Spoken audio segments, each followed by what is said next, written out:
Hi, this is Brian Lazar with the Colorado Avalanche Information Center, and welcome to your weekly Avalanche Outlook. You can see here that we've got generally moderate conditions across all of the state of Colorado. This is going to be the situation for Wednesday and Thursday, and then we are in store for a dramatic change and really markedly increasing avalanche hazard.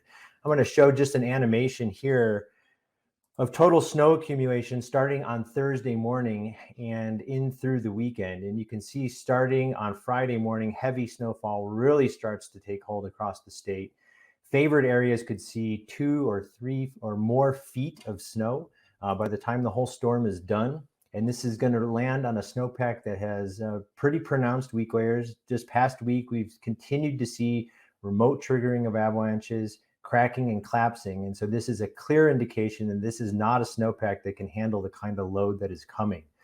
And so you need to really check the forecast at colorado.gov/avalanche because we're in a very dynamic period. Avalanche danger is going to increase markedly on Friday. So you can expect avalanche watches to be issued in large portions of Colorado.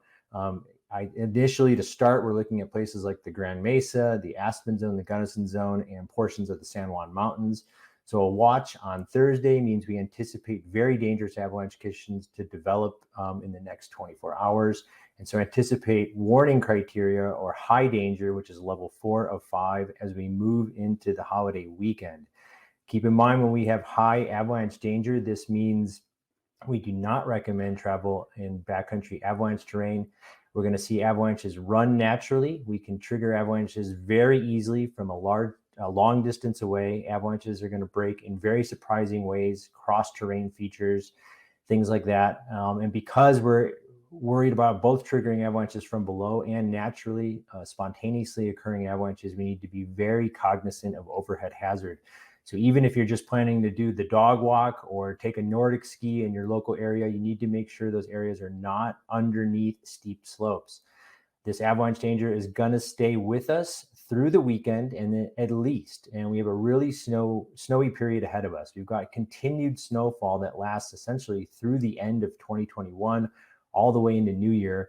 So this continued incremental loading is really great for our snowpack. It's really great for our water resources. It is going to, like I said, lead to a spike in avalanche danger. And because the snowfall just keeps coming for at least a week, it's going to be very slow for avalanche danger to decrease. And so we'll likely come out of the warning period sometime early next week, but it's going to be a slow downward trend to better stability. So everyone, please enjoy all the fresh snow. Please stay safe out there. Please check the forecast at colorado.gov/avalanche. And when we're in our warning period, please avoid travel on or underneath or even near slopes 30 degrees or steeper that are picking up more than about a foot of fresh snow. Hey everybody, Jeff Davis here with the Colorado Avalanche Information Center. I'm currently in the North San Juan Zone in the Prospect area on a northeast facing slope at 11,700 feet. I'm just below the area where this large avalanche was triggered on December 16th, 2021. I chose this slope because it's just below where the avalanche was triggered and I wanted to take a look at the snowpack. We're dealing with a classic persistent slab problem of a strong layer over a much weaker layer below.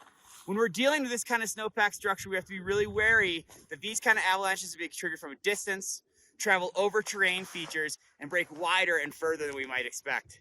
As we go into a weekend full of sunshine and warm temperatures, it's really important that we make conservative terrain choices. Staying on slopes less than 32 degrees, not connected to anything steeper or larger above, is the best way to keep yourself safe from avalanches and travel safely in the backcountry. So this is obviously a very dynamic period. Please stay up to date on current conditions by checking the avalanche forecast at colorado.gov/avalanche or on the CAIC smartphone app. We'll see you next week.